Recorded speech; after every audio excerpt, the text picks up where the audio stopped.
ಜನ್ಮಗಳ ಮುಕ್ತಿದು ಜೀವನದ ಸಂಪೂರ್ಣ ಸಾರವಿದು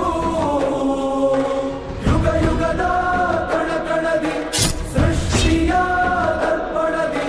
ವೇದಗಳ ಪಾಠ ಪಾರವು ಧರ್ಮದ ಚರಿತ್ರೆ ಇದು ದೇವರ ಭಾಷೆ ಇದು ಕಾಲಗಳ ಇತಿಹಾಸದ ಪ್ರಮಾಣವಿದು ಕೃಷ್ಣನ ಮಹಿಮೆ ಇದು